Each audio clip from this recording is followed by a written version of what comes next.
Hi, everybody. Just waiting for Razi to connect and we will get started. I'm excited about today. I don't know about you guys, but hi, Razi. Hey, Hi. how are ya? I'm excellent, Carmen. How are you? I'm good. Let me make sure we're good on sound here. I've got a little bit of a glitch on my Mac here. I'm hearing, Okay. there we go. I heard a This little is bit of feedback. awesome. Oh, you're so pretty as always. So good to see you.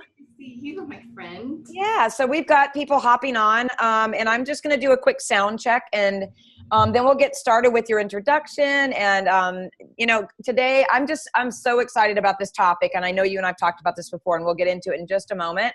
But if everybody could just let me know that we are good to go on both sides for audio, just put it in the chat. You guys can hear us. Great, thank you, Andre. And while we're doing this today, you guys, since you know, some of you know, or are students of mine that have been following me, you know that I've added trauma and addressing trauma issues to the 7 essentials of the Institute.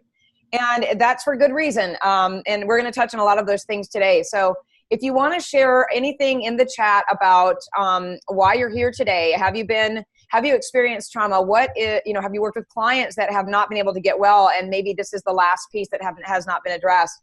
I want to hear from you. I save these chats after every webinar and interview I do to learn about what you guys need and what you're experiencing. And it's the best way for all of us to grow together. So let's go ahead and do a proper introduction of Razi, and then we'll get started. So Razi Berry is the founder and publisher of the journal Naturopathic Doctor News and Review that has been in print since 2005, publisher of the peer-reviewed International Journal of Naturopathic Medicine, and founder of the premier consumer-faced website of naturopathic medicine, Natural Path. She's the host of the Natural Cancer Prevention Summit and the Heart Revolution Heal, Empower and Follow Your Heart, and the popular 10-week sugar-free summer program. From a near-death experience as a young girl that healed her failing heart to later overcoming infertility and chronic fatigue syndrome and fibromyalgia, through naturopathic medicine, Razi has lived the mind-body healing paradigm. Her projects uniquely capture the tradition and philosophy of naturopathy. I never say that word right. I'm going to let you say it. Naturopathy. I almost got it. The healing power of nature, the vital life force in every living thing, and the undeniable role that science and mind-body medicine have in creating health and overcoming dis-ease. Find more about Razi and her blog and podcast, Love is Medicine, at thenatpath.com. Oh my gosh. Okay. We can't even get started with that kind of an introduction without hearing about your near-death experience. So can we start there? And I know you've probably told it 1,000 times, but I've never heard it from you. Yeah, well, first of all, thank you for such a generous introduction. I appreciate that so much. And I'm really grateful to be here today. And the work you're doing is so important. So for everyone who's part of Carmen's group, consider yourself blessed. And there are no accidents. So you're probably with her because you have a heart for helping others and a real mission. So it's really beautiful to be part of this. Thank you so much.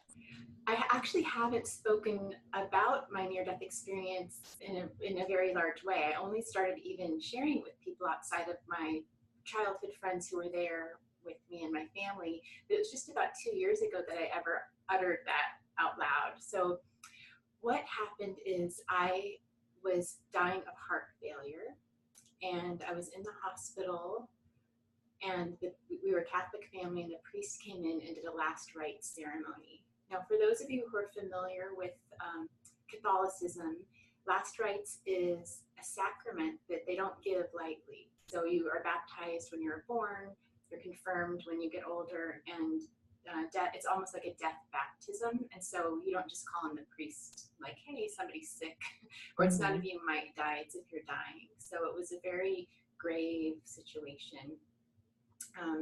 And I grew up in a very allopathic household. We went to doctors. I was fully vaccinated. Thank God that vaccines were not as prolific, and there weren't as many as there are now, but I was fully vaccinated. And every time I was sick, my mom took us to the doctor for a shot of antibiotics, the whole thing. So I really believed that healing came from something outside of us. I believed it was the doctor did something to you or gave something to you. And in this case, my parents were doing everything they could. The doctors in the hospital were doing everything they could, and nothing was working. So I have this memory of my mom coming in with one of my young siblings. My brother was 4 at the time, and it was really a goodbye. I get emotional when I Of talk about it. course. It was a goodbye situation. And I remember suddenly, Carmen and everyone listening, that I suddenly was looking down from the top of the room, looking down on my mother and my brother and the doctor. I was feeling an incredible amount of fear and shame because my heart failure was a result of an eating disorder. Mm. So what the doctor said to my mother, I will never forget. He said, "This is such a shame, Mrs. Berry, because she's doing it to herself."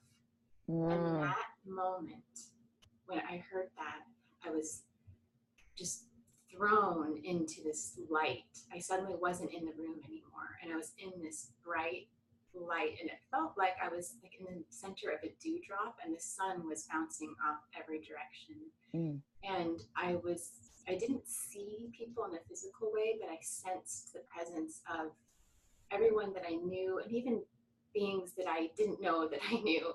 Mm-hmm. And it was an incredible experience of love. And the message that I got was that you don't need to feel shame, that everything that all this love, because an eating disorder, and this is important for the health coaches listening, is, obviously not loving yourself. It's an extreme act of rejection to Mm-hmm. yourself. It's an extreme case of lack of self-love, not just in a feeling of self-love, but not treating your body in a loving way. Mm. And in that moment, I received so much information. I wish I could say it all stayed with me when I returned back to my body, but it didn't. I remained human. But what did happen is I fully healed. My heart instantaneously healed. I didn't need any medication. I didn't need any machines to help any of my body processes. And I left the hospital completely healed of not only the heart issues, but also the eating disorder. So that was very powerful. And my family didn't really know what to think of it. Some of them thought it was the last rites, maybe, that did some sort of holy healing. And it really doesn't matter what brought that forward.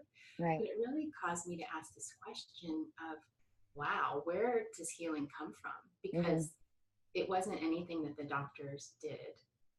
Mm. So that's kind of the brief version of my near-death experience. And it did, cause these internal questions that I've carried throughout my life, and what brought me to the work that I do today in naturopathic medicine, because naturopathic medicine, one of the primary tenets is vis medicatrix naturae, which means the healing power of nature. And the vis is also called the vital force. And that is really this field that we're all connected to.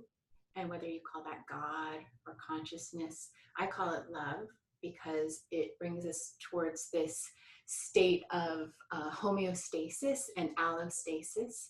And every living thing has this inside of them. They've even done laboratory tests that even when something is growing in the dark, like a plant or a bacteria, even in the dark absence of light, it still emits light. Mm. When quantum science, when quantum physicists look deep into what a living, breathing, or growing organism is, it always has measurable light. And the deeper and deeper that we as scientists, researchers, doctors, teachers look into, we're looking at cells or genes or whatever, it all comes down to this energy, the photons, the electrons. It all comes down to light. And this is the kind of formless stuff. And I'm sorry if I sound really woo-woo. No, I love woo-woo. We welcome it. We welcome woo-woo here for sure. So this light is where the healing comes from. And trauma comes from the Greek word that means wound. Mm. And so it doesn't matter whether the trauma is inflicted by others or self-inflicted. And it doesn't matter if the trauma is to an organ or to your emotions. Candace Pert, the famous and now gone cell biologist and pharmacologist, said, your body is your subconscious mind. Mm-hmm. How powerful is that coming from a Oh my gosh. pharmacologist? So amazing. I love Candace Pert, and I love her work. And I 100% believe that. I 100% believe that. Yes. Yeah. So what's so powerful about this idea of the vital force or this light is that all around us in nature, in a physical sense, we're surrounded by this light. So the food that we eat, whether you're a vegan or a vegetarian and you eat just plants or the animals, you know, there is this interdependent cycle of this light that obviously just doesn't only come from the sun, right? Because as we've proven that all growing things emit this life-giving and life-sustaining light, even when grown in total absence of light. So really our bodies take in this light and we need it to heal those traumas because there's information in there. Mm-hmm. Also, our communications with each other are very powerful ways to impede or hold up and propagate that light. And that's why relationships are so important to our health and also can be quite detrimental. So we're constantly exchanging information that I call love in this form, this formless but essence of everything that is, you know, according to scientists, light or some form of energy. Mm-hmm. And that's kind of where a lot of the basis of my work is right now, is regarding this light, this love. How does that affect us, whether it's the, you know, the memory and learning center of our brain, the hippocampus, or in the amygdala. I think a lot of teaching on trauma, Carmen, and tell me if you agree or disagree, because regardless, we can have a great conversation, focuses too much on our brain and our thinking. Yes. Because Yes. We are not our thoughts. We are not our thoughts. right. We are all of this formless stuff and we are our thoughts, but we're also so much more. Mm-hmm. And, you know, Walter, I just forgot his name, Walter Schempp. I will give you this information. It's Walter Schempp with 2 P's. He is a physicist that says memory is not stored inside your brain, long-term memory or short-term memory. He says memory is stored in this field that I call love, and our brains are like antenna or processing centers. And I submit, based on his work and Candace Pert's and many others, that memory retrieval happens not just in our brain, but in our entire physical self, our body. You know, our brain talks to our heart sends more information to our brain than vice versa. Our heart talks to our gut talks to our brain. There's this total feedback loop. Some people call the stomach the second brain. Mm-hmm. Right? Yep. I actually call it our 3 hearts, our brain, our heart, and our gut. I call the 3 hearts because they're all organs of not just logic and hormones, because all 3 of them actually create hormone synthesis, but also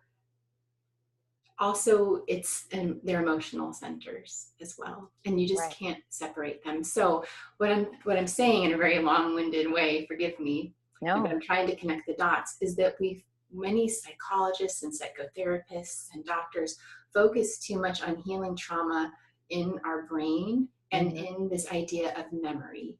Yes. And yes. I think the shift, and where a lot of healing has come to me from in my life, and I can share some of that if you want, has been in really integrating the trauma in my body and living in it there and getting out of my head and not focusing so much on my mother's rejection or not bonding with my father or whatever those early childhood memories can do. I mean, they do exist, and I'm please no hate mail on this one. I agree that we have to deal with those things. But there is this philosophy that's been largely overlooked in the last century called phenomenology. And it's really anti the Cartesian view of philosophy that what matters is like how we think and where does perception come from. And what phenomenology says is what's really important is the phenomenon that you're experiencing right now. Whether somebody judges what is real You know, you can look at the phenomenon of the pain you're experiencing right now, the bad habits or cycles you're stuck in right now. And if we deal with what they feel like and what's happening to our bodies in the present moment, instead of focusing on how we got here, focusing on where we are. Yes, I love this. And let me just say this too, because I am head deep into so many books about trauma right now and the origin of it and how to deal with it. And one of the things I was reading yesterday was about what was it called? It was a feeling surge or a feeling something. I'd have to remember the words, but what they said is how many times we have a feeling in our body, a physical sensation, something that happens for no reason. You could literally be sitting at your desk working and then feel maybe someone's hand on your neck or a pressure on your spine or something. And we just are so quick to say, oh, I think that was from the gym yesterday, or, oh, the air must have turned on.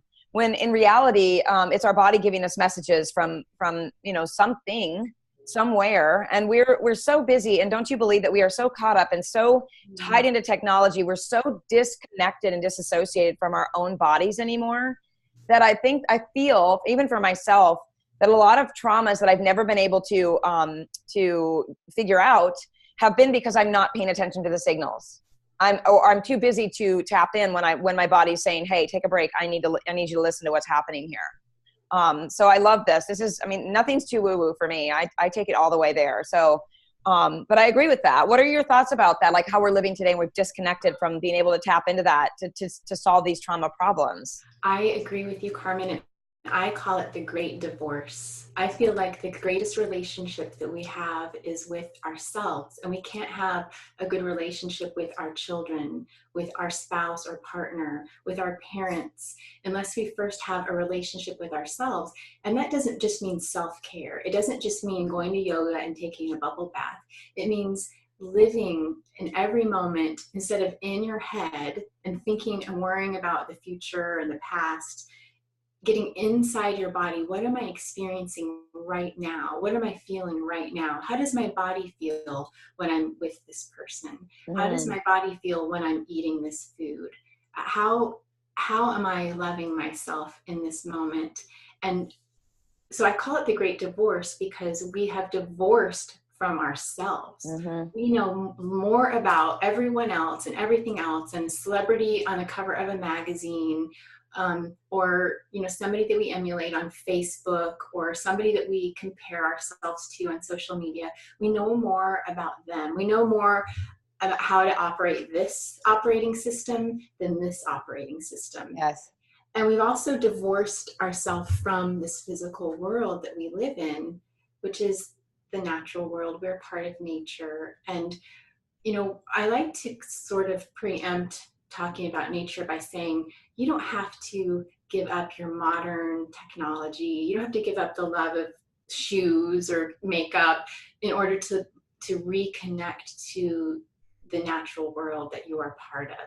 You can still have all those things, but there are little simple ways that we can connect back into that. And what will happen is you kind of remarry yourself and you start to have heightened intuition, which is something that I'm really geeking out with right now, is the whole science of intuition, which is a real sixth sense.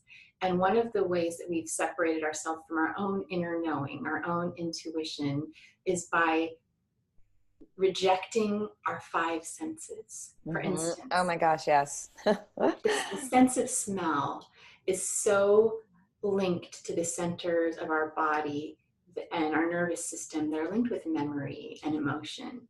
But we are afraid to smell like a human. We spray things on our sheets and on the walls and in the air. We cover up our body smell with deodorant and perfume, and we light scented candles, and we even go nuts with the essential oil atomizers, or whatever they're called. Now, again, no, also those of you who sell essential oils, I love essential oils too, but I'm just saying we become too dependent on these scents outside of us. And here's why this is so important, is your sense of smell is one of the most important ways that we take in data from our environment. So not only like the food that we eat, or just the sensations, or just the things around us, but also in interpersonal relations. So it has been proven that people's pheromones give off information tells you about their health, their fertility, their microbiome. And so, we could be, we select mates based on those pheromones. It's a very important way that in the animal kingdom and humans select mates. And so we're like missing up those signals. So I know this sounds totally out there, but we could really be coupling up with people either in business or in our personal life that aren't a right match for us because we've divorced ourselves from that important sense. Yes, I agree with that. And you know what I found interesting the other day? Things have been very busy, and I feel like the busier I get, the more I'm floating above the ground. So I think that sense of touch is also something that is so I'm out of touch with my sense of touch, to the point where when I was gardening last Saturday, I took my shoes off and felt my feet on the dirt for the first time. And, since obviously last fall when it was warm enough to do so, but it was almost like oh my gosh, that's dirt. Oh my, you know what I mean? Like, obviously I touched. Yes. It was a primal feeling. And it also, I think, goes back, and I know, the topic is trauma, but this is important, you guys, because, we when we're born into this world, we don't have all these preconceived notions about busyness and covering things up and trying to disconnect from self. And in fact, we're connected to ourselves in such an intimate way as infants and children. And as we grow up, we only learn to disconnect. Don't you believe that? I do. We just learn, and this comes from, our modern, some of these modern philosophers and early doctors and scientists who really believed this kind of duality, that the mind and the body are separate, and that neither are really to be trusted. And so we're grown up to not trust ourselves, and we don't even learn about ourselves. Like, how many children grow up understanding just eating what that really means? So they stick a piece of candy or a Skittle or something in their face, and they don't really understand that when you start chewing and what happens, and it goes into your system and how your body, your alimentary canal actually has a taste sensor that's different from your tongue, but it can actually taste the nutritive value in a food. And we are so cut off from that with artificial colors and too much refined sugar and other chemicals that our bodies don't have that sense to reject it anymore. Animals, if you were to take a cow or a horse and you're to put genetically modified grain in front of them and put some grass, healthy grass, they will go for the grass or hay every time. But what happens is when you remove that from them and you're just kind of force feeding them by only giving this one option, they become confused, and they will eat that just out of default because they never choose that. So they're smarter than us, basically. Well, or they haven't, they don't wear deodorant, and they don't, and they don't go on their iPad for 6 hours a day. So they haven't unlearned that. Right. They haven't unlearned that. Yeah. So let's tie this in. Let's talk a little bit about how we're raising children today. I want to start there because I know that when we talked a few minutes ago about how trauma lives in love, and it lives in the energy around us, but I do want to go back to the trauma as children, because I believe, and I know I have my own, and I think if we all are honest enough that we all can reach far enough back, we can find it somewhere that where things might have started to shift and go a little bit wrong as we were getting older. And I think that sometimes we disconnect as grown-ups to avoid revisiting or feeling those feelings that are coming from when we were children that are trying to get our attention so we can heal and move forward.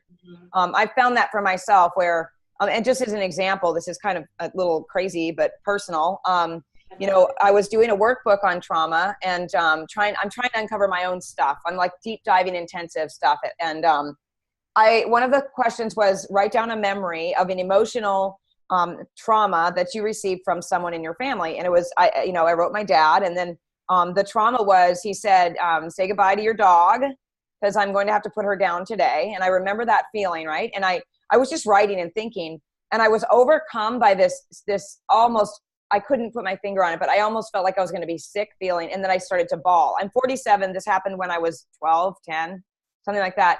But can you imagine to bring about that amount of energy from out of nowhere? I haven't thought about this in so long, it's still lived inside of my cells, inside my body, right? So over the years, having animals, I have, I've thought about this, how many times I've brought home a dog just like that one, how many times I've tried to rescue and save and make it all better. Was it coming from that instance where I lost the opportunity to deal with my sadness? Do you know what I mean? Oh, absolutely. And it absolutely was, where we are constantly trying to heal those wounds. And the beautiful thing is that we can heal those wounds.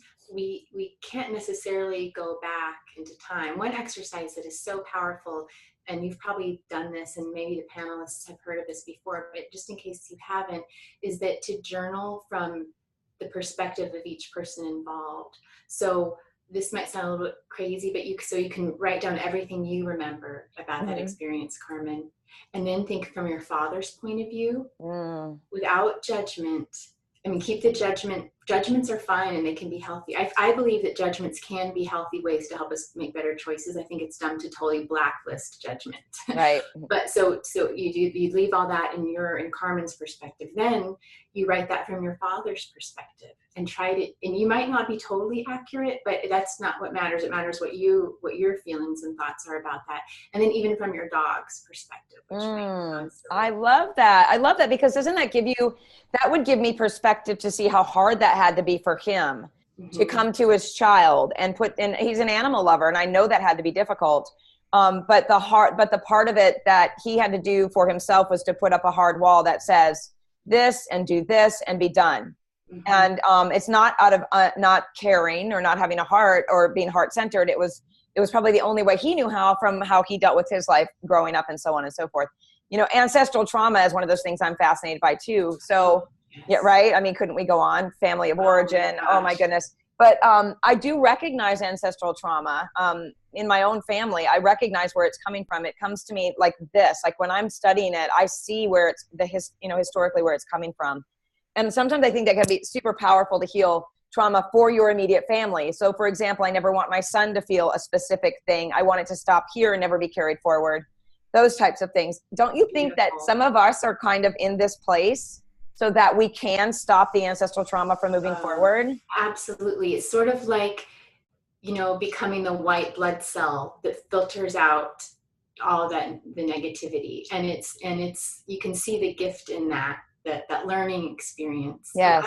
I also want to say, I think it's really important to not try to try to heal that little Carmen in your past, but also that experience did happen. It's always going to be there. And so just love her and accept that. So I'll share a vulnerable personal thing. I won't go into details, but I have a habit, or I've had in the past a habit of seeking out emotionally unavailable men. Welcome to the club. And the reason for that is because I perceived my mother to be emotionally unavailable to me. And even though I love my mother and we are in relationship, but still I constantly play that out in trying to chase that affection back. Yes. What stopped me from doing that is to stop trying to fix that and just feel what that feels like. And when I find myself starting to do that, I just tell that part of myself, I love you and I understand why you're doing this, but this doesn't feel good. So let's choose something that feels different. And it can be really scary to start, dating emotionally available men. It can start feeling like, weird, or maybe I'm not attracted to this person once they show me that they're available to me, because it doesn't feel familiar. And part of growing is sitting in that unfamiliar and just saying, wow, this really doesn't feel familiar. But nobody's going to die, and I can always make another choice later on. But really feeling what that feels like in your body. And also, I don't want to leave out the importance of how to nourish your body with this idea of your psychology, because during times of trauma or remembering traumatic events, it's important to really give ourselves enough sleep and enough healthy foods. Maybe it's time to do a short fast, or just spend more time with your bare feet out in the sun. Because remember, like you said, getting out in the dirt, the earth gives off an electromagnetic field, as you know, that acts as an antioxidant in our body. So just like taking resveratrol or eating some blueberries and how that helps protect and repair from oxidation, the earth does that also. So getting out in the sunshine, getting out on your bare feet, you know, they say that the best doctors are fresh air, sunlight, and water, fresh water. And so those types of self-care is really important because it nourishes your nervous system, which is this, you know, it's these afferent experiences that nourish, you know, your hippocampus. I want to mention also, you know, we are born with a fully formed and functional amygdala, which processes fear. We don't know exactly how that works, but it's that little walnut or bean shaped part of in our brains, and it processes fear. So we're born with that fully developed, but then our frontal lobe that is more about logic and integration of self-concept doesn't develop until we're an adult. Isn't that crazy? I've always thought that's just so crazy. Why is that the way it is, right? It is so crazy. So, but we've learned that the brain is plastic and we can form better connections. And so one of the really important ways to deal with trauma, because there's that kind of lag from what your amygdala tried to protect your body, you know, your body spoke to your body to protect you from when you're young, to how as an adult you try to negotiate these choices that you make or that other people made and how they affected you, is to really nourish your nervous system. So what a lot of the studies say is that DHA and omega-3s taken together, so it's more important that they're taken together and not separate, really can increase neurogenesis, especially in the hippocampus, which we thought just couldn't regenerate. Right, right. So, you know, oily fish and walnuts and, you know, healthy fats are really important. And then bitter greens help emulsify those and make them more bioavailable. So that's really important too. So I think it's important, and this is where we get again in that dualistic, that a psychologist or sometimes a coach can stick with your thoughts and not enough into your body, which is so great about the work you're doing, Carmen, and you coaches listening, because you really need both, you know. Yes. The Germans have, you know, mind body, the term mind body kind of makes us feel like, yeah, they are separate. I just forgot what the term was, but they just gave two different, so they just have two different words for your body, and one is your thinking body and one is your experiential body. When I figure those out, I'll email them to you so you can share them with your community. Oh, I would love that. I thought it was brilliant because they just accepted, look, there's no good way to explain this. So we're going to, just the way that the Greek have many different names for love. Yes. And I think it helps us to really embody that. My new tagline for my life and the work I do is that embodiment is the new mindfulness. So it's I not love that. To be mindful. Let's get in our bodies and live in our bodies. I hate meditating. I don't know about you. I do the Muse and I love it. I love the Muse, but but it was after years and years of doing everything that didn't work. I mean, I was the watch checker. I was listening for the dryer. I was irritated because I couldn't get into it. And then I found the Muse headband, and now I love it.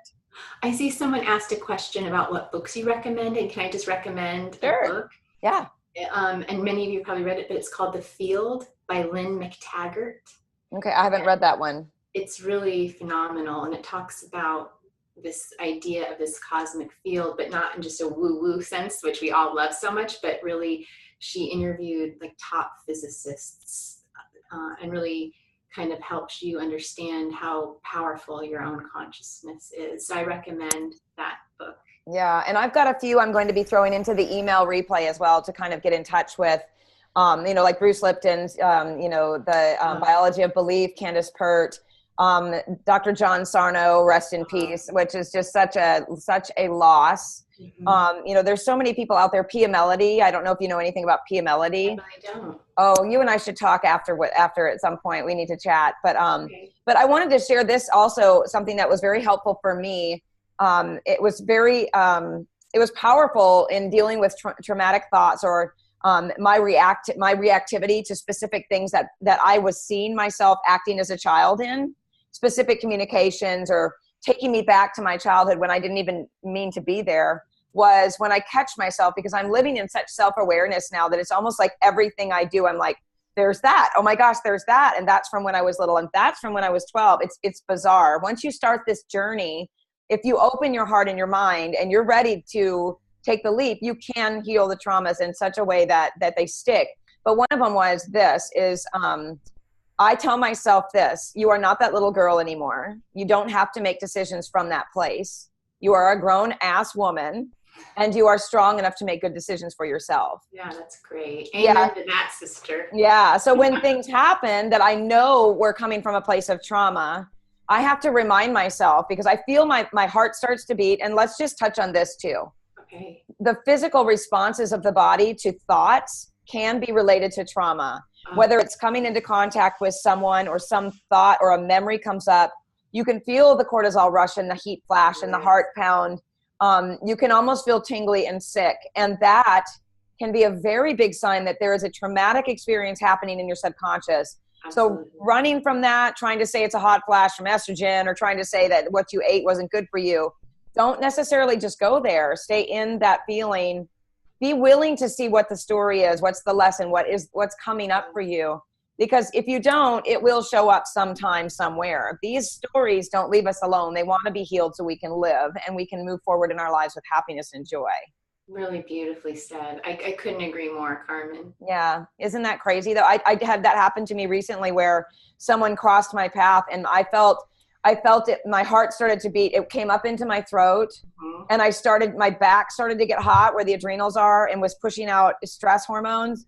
And I was like, I had to like get back in my body and calm myself down, be like, it's just a person, it doesn't mean anything. That situation was a long ago, So and you can take that little girl or boy in your life by the hand and say, I'm here taking care of you now. Yes. Yes. Have you done that?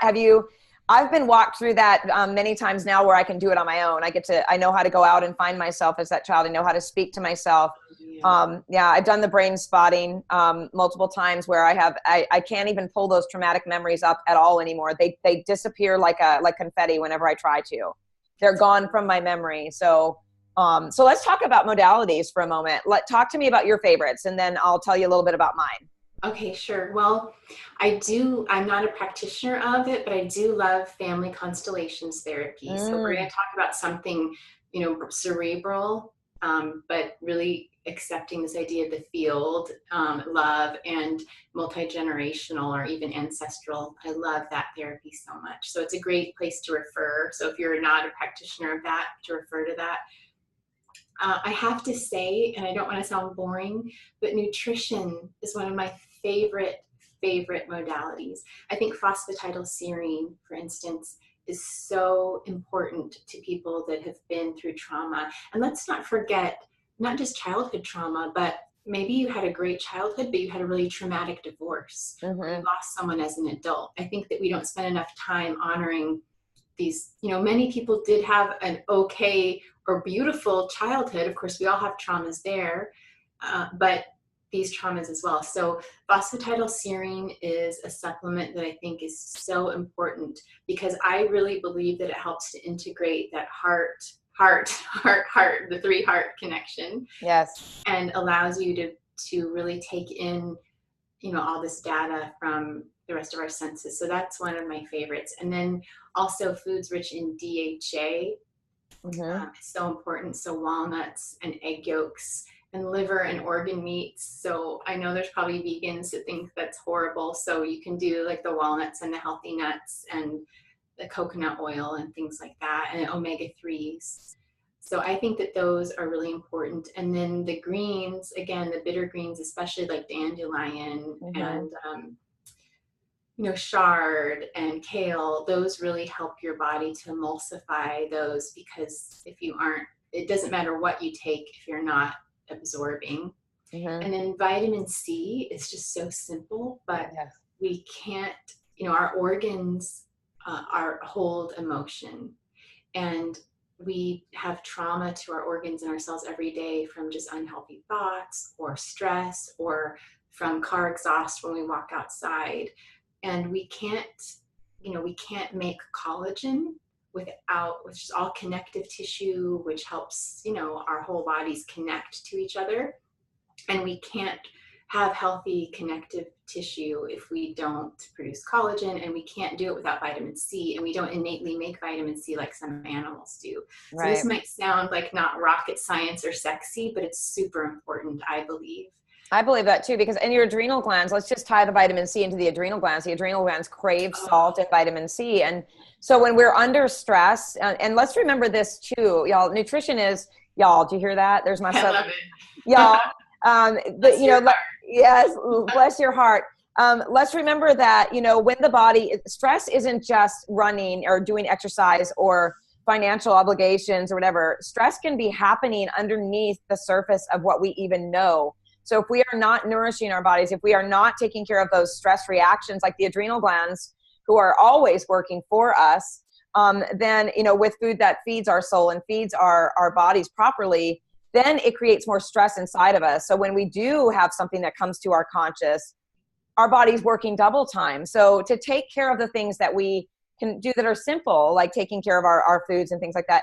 So when those other traumas come into our lives, like being bullied at school as a high school person, or, whatever it may be, then we're more capable of dealing with those types of things, and being through severe trauma myself as an adult, over a year and a half ago, all I could muster was to get my liposomal vitamin C's down, get my whey protein and my collagen in. I didn't want to eat, life was crazy. And I will say I had some downfall from that, but it could have been so much worse had I not done the very, very bare minimum just to keep myself moving and going. I agree, Carmen. And the other modality I feel is so important is plant medicine or herbal medicine. Mm-hmm. Holy basil is an herb that I rely on a lot for stress. I love it. Myself centered, and I love to drink it in tea form, but you can take it in whatever way you wish. And it is really a great way to energize your body, but it modulates your mitochondria and just all of your cells without, like not the way that caffeine does. So when you drink holy basil or take it in capsule form or tincture form, you don't feel like this alert type of almost energy that you do from caffeine, but it's an adaptogen, so it helps your body adapt better. I also love licorice root. It can raise your blood pressure a little bit. So I have naturally low blood pressure, so it's excellent for me, but you want to talk to your naturopathic doctor or practitioner or herbalist before you start something like that, or make sure that you have a great assessment of your client if you're recommending licorice root to them. But I would say holy basil is one of the safest. It's my favorite. It's my favorite adaptogen. That and rhodiola. I love rhodiola too. That's a good one. Yeah, there's something about the two of them that feels like ashwagandha doesn't feel soothing to me. It feels stimulating and bitter, and it just doesn't make me feel good. So I like the holy basil, and I love the rhodiola as well. So yeah, good suggestions. And the last one I would say would be milk thistle. And that is because I think the role of our immune system the focus is all on the microflora and the gut microbiota, which for good reason, I think that's wonderful. But, our lymphatic system, and then we have, it's just recently discovered that our brain has its own lymphatic system called the glymphatic system. And I believe that the role of the lymphatic system to pull and excrete toxins from your body is so important, because think of trying to send information across cell membranes. If there's, a big if traffic's backed up. So milk thistle is a beautiful way to help your body detox. My favorite way is to order the seeds. I sometimes order from like Star West Botanicals or Frontier Co-op and use a coffee grinder to grind them and make a tea, and it's so soothing. And also love lymphatic massage. I think that keeping our lymph flowing is so important to that connectivity that we need to really be centered in our body to make the right decisions for ourselves. And lastly, as far as a modality, I keep saying lastly, That's Finally. okay. That's okay. Hydrotherapy. And the easiest way is the contrast hydrotherapy shower. And it helps move lymph, and it kind of acts like a pump. So what you do is you get in the shower and you have the water as hot as you can handle it for, about a minute. And then you switch to cold, icy as cold as you can get. And it will be a shock.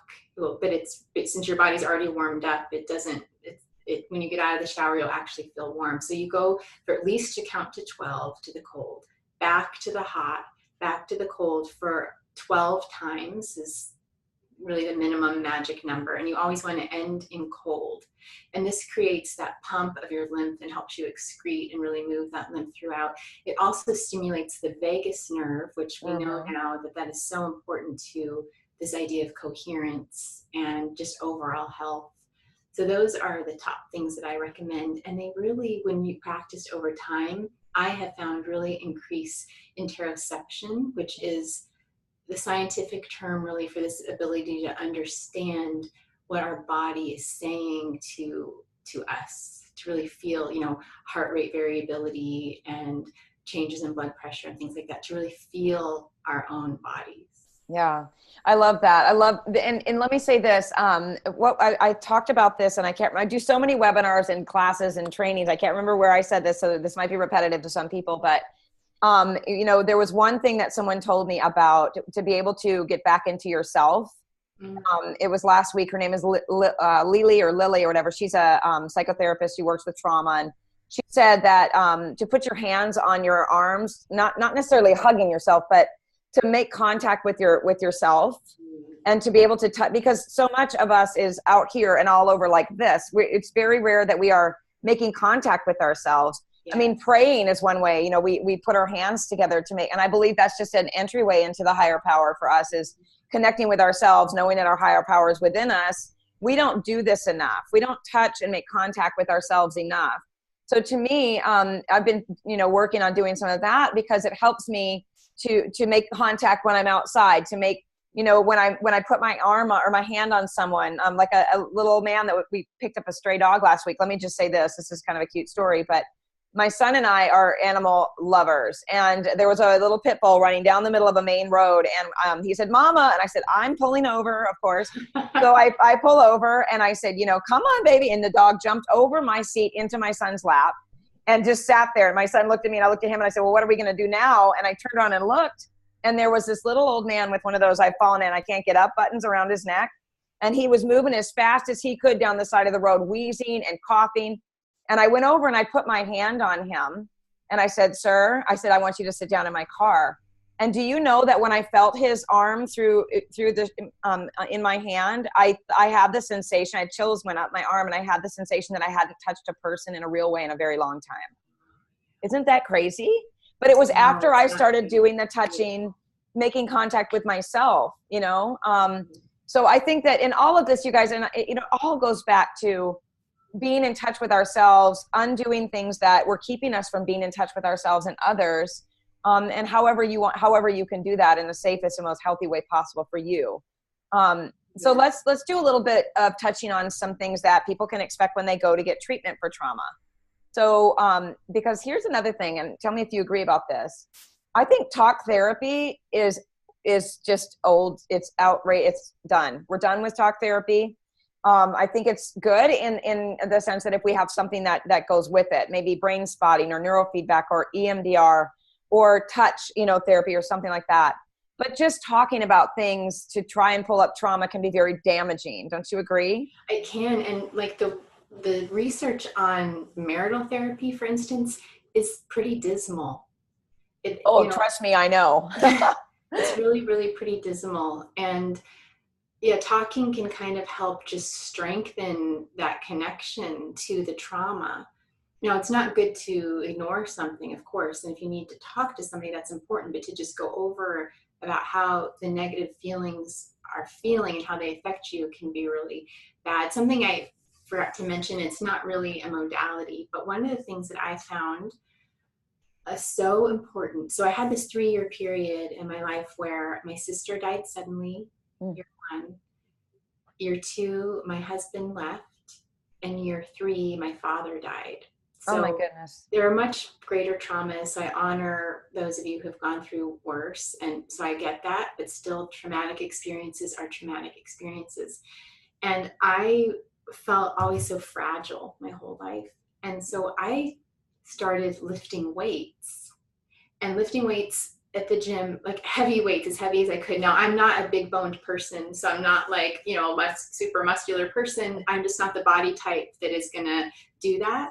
But when I get in there, ladies and gentlemen, if you're here, and just lift weights, I leave that place feeling stronger, not only physically, but emotionally. And think about this, you're building, you're adding on to who you are. You're creating greater bone density, you're creating new neuronal connections, new capillaries, and you know, increasing blood vessel communication, so to speak. Yeah.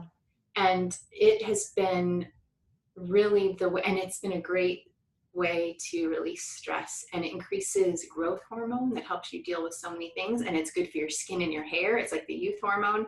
So personally, that's something that I find is really much better than talking. Yes. And doesn't it, you know, I'm the same way. I do CrossFit. I don't do the heavy lifting CrossFit. I do something totally different. But when I leave there, I have a different way of thinking about myself. And so I know that my brain is rewiring, you know, with different thoughts.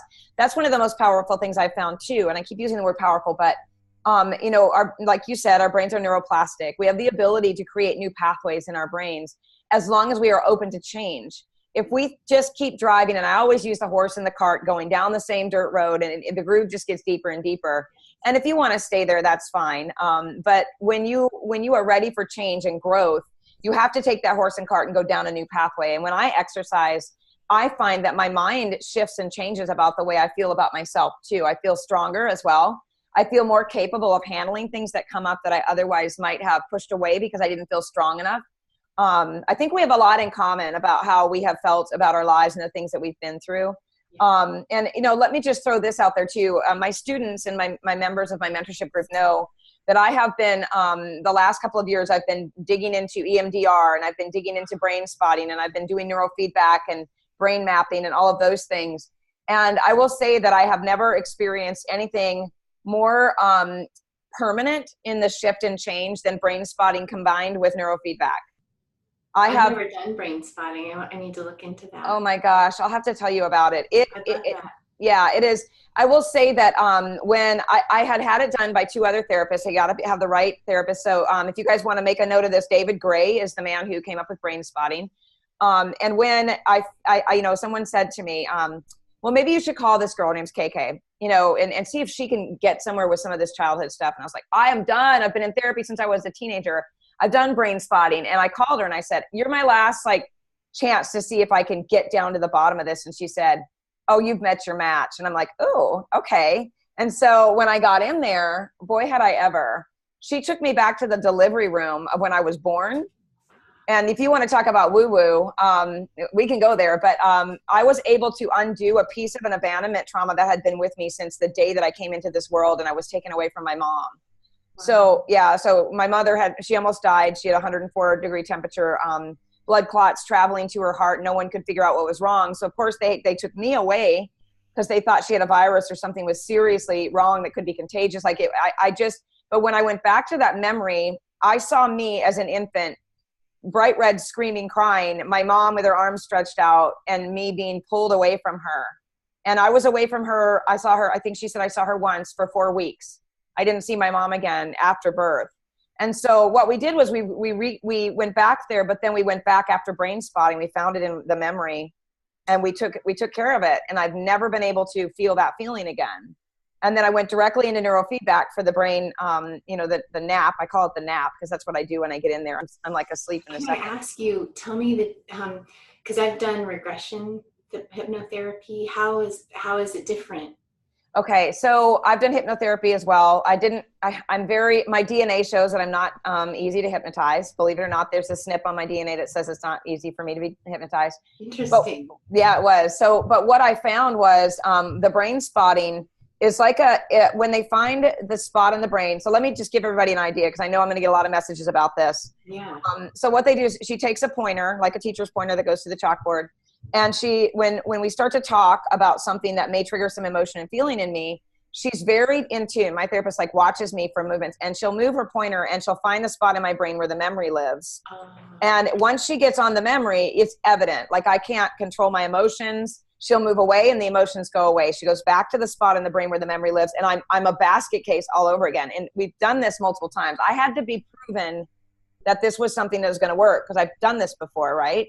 So once she proved to me it was going to work, she stayed on that spot on my brain. I focused on that, and a movie started to go across my screen like a film strip.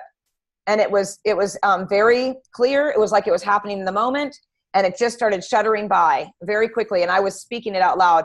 And now I'm here, and now I'm there, and this is happening, and this is happening. And then, so I walked through the motion. We got to the end of the memory.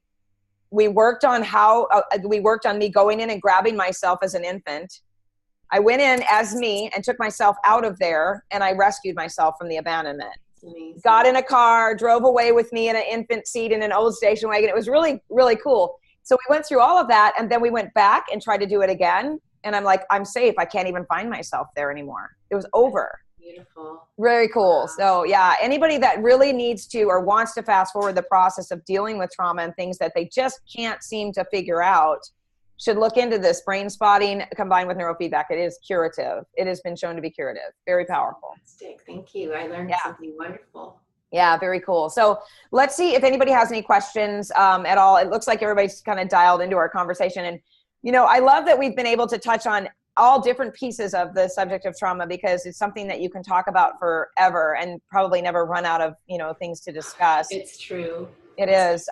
Yeah. So we're really just getting a lot of comments about people just saying this is great. Made me think about many things in my life. And so let's just say this, you guys. One of the reasons I feel it's important and why I added this to the Institute for Functional Health Coaching is because of my own experience, not only with myself, but with clients who could not get past a specific point in their health. They did the food, they did the movement, they did the sleep, the stress, all of it. And still a small piece of them still could not overcome either pain, fibromyalgia, depression, anxiety, specific thing, weight would not drop. And I was like, well, maybe we need to dig back. Let's go back into your life and find out where this is all coming from. And so I don't act like a therapist, but I take them and I let them tell me their story. And it has always returned to something that happened to them in their life way before the moment that they thought it happened. And it's not just that, it's that plus trying to constantly, relive that experience in hopes for a different and better outcome. And to me, that's what addiction is. It's going back, trying to heal that. And so I think you're spot on. It's just that we have so many maladaptive ways to deal with it. And I believe there are a lot of maladaptive therapies out there that don't deal with it at all. Someone just asked about the herb nutrient that I started taking, and so one is holy basil and the other is milk thistle, and those are the two that I really like, and on top of the phosphatidylserine, the DHA, and the omega-3s. And I'll make sure I'm going to include that too. I'll put those in the replay for you guys as well as a reminder of what they are. And she said started with a V, I think. I don't remember. No, I don't think you mentioned anything. But we do have a question from Natalia. She said, when you've had a lot of trauma, how do you know where to start? Meaning both which traumas and with which treatments. And I'll let you go ahead and speak to that, and then I'll give my input as well. Yeah, so I think that you always start with getting back in touch with your senses. So really get back into feeling what your feelings are in your body, getting rid of any superfluous fragrances and chemicals in your life that confuse your brain, that fill your neurotransmitters with false information. So get rid of toxins in your home, in your bathroom, in your kitchen. It sounds kind of crazy, but these are things that really help you make better connections between your body and your nervous system. And that is how these traumas are retrieved and processed. So I think that is step number one. Step number two, I think, is really important to do that journaling from whatever the trauma is. Let's say it's something with your spouse or your child. You write down everything you're thinking and feeling from your point of view and use all the judgments you want. And then from the other people involved's point of view, what you perceive their point of view to be. And usually, you know, really well connected, you usually find some insights that you're straight on. Learning to be comfortable with uncomfortable emotions and sitting with them and loving them for what they really are. And, you know, getting back into nature. Like, please don't start your day waking up and checking email or going on your smartphone. Get up and go outside, whether it's snowing or raining, or here in Phoenix, Arizona, when it can be like 120 degrees. Get outside, be barefoot, hear the birds or the breeze, put your feet on the snow or the fresh air, and really, really think about who you are in the greater scheme of things, and how amazing it is that we live in this huge universe that is connected. But what a privilege that you are seeing it just from your point of view. So accept how special and important and significant your place is there, because you're experiencing everything in this world around you from your center. And so you need to live in that center. Also, you know, eat well, eat foods that nourish your nervous system, because your brain and the chemicals that are processed and mediated in there and all the hormones are the connection to this greater world. And again, Candace Pert, who was a cell biologist and pharmacologist, she discovered the opiate receptor in your body. She has said that these peptides are the connection between this world that we perceive and the greater world around us, what is unseen. And so eating right is super important. Yes, and she wrote the book, The Molecules of Emotion, for those of you who are interested in that. So Bruce Lipton, The Biology of Belief, and Candace Pert with Molecules of Emotion. Deb Shapiro, The Body Speaks the Mind. Then Donna Nagayasa something or whatever. I can't ever remember. Childhood Disrupted. I have a million books. I should just take a picture of my bookshelf. Yeah. But here's something that I thought was fascinating. Do you have anything else you want to add before I throw that in there? Just the stuff we talked about before, the hydrotherapy is really important too, and keeping your lymphatic system running efficiently. Yes, and those are important things, because, you know, we have to remember that when we cry, we're releasing toxins. There's a reason that we cry. And when we eat specific things, you know, our liver, our kidneys, and everything filters toxins out. When we back our bodies up with all of these things, we have less capability, less ability to handle the stressors or the things that come into our mind that are demanding our attention. So always remember this, you know, that the body and the mind are intimately connected, and whoever said they weren't did us a great disservice, because I believe people almost have cut their head off from paying attention to their body, when, you know, our thoughts are feeding our body, right? They're telling us how to feel and so on. Yeah. And so what I would like to say, as far as starting the journey into trauma, it's not I'll have to say this. I ran from it for years. I knew that it was there. I started reading Louise Hay when I was a teenager. My mom gave me my first Louise Hay book about You Can Heal Your Life. I've been reading codependency books. I've been doing this studying since I was a teenager. So reading the books with all the dog ears and the highlighting didn't really do me any good to read them when I just said, oh, well, that's not me. That's not my problem. I don't deal with that. But you know, when you come into a place where things just need to shift and change because things aren't working as well around you in your life, that is a sign that if you've dialed in your sleep and your food and all of those things, again, for your clients too, that this is an area you may want to pay attention to. And it doesn't mean deep diving into brain spotting neurofeedback right off the bat, you guys. Like Razi was saying, you can do so much at home. But I will say that the number one thing that I did too was to sit down with a actual pen, not a computer or a smartphone, and a piece of paper in a journal, a beautiful journal, and just start writing with no agenda, nothing, just freely writing, not caring if I, you know, was grammatically correct or how pretty it was, or if I stayed on topic. And the next thing I knew, I had more trauma topics to deal with than I ever thought possible. So I think writing freely can be so amazingly, it can help you find exactly what's happening with you, and then take it from there, right? Yeah, that's beautiful. Yeah, you've been so generous with your time today, and I know we're past the hour, but I just appreciate it. And, you know, I just feel like this is one of those topics we're probably just going to have to keep coming back to. And the more that you learn and you want to share with us, I would love to just keep bringing it back. Oh, absolutely. Yeah, because I think that this is not a topic, I think, it's not a trend, everyone. It's not a trend. It is a part of who we are. It is, our cells have these memories inside of them and they're screaming for our attention. So we need to pay attention, because what you resist will persist no matter what. It will continue to come at you until you face it. And you can have a happier life if you do, right? Oh, absolutely. Yeah. I really enjoyed this conversation. Can I share a little thing that I'm doing? Of course. I've got this small Facebook group. It only has about 2,000 folks in it, and I'm very careful about who I allow into it. But it's a community where I call it Love is Medicine, and it's where we talk about these topics.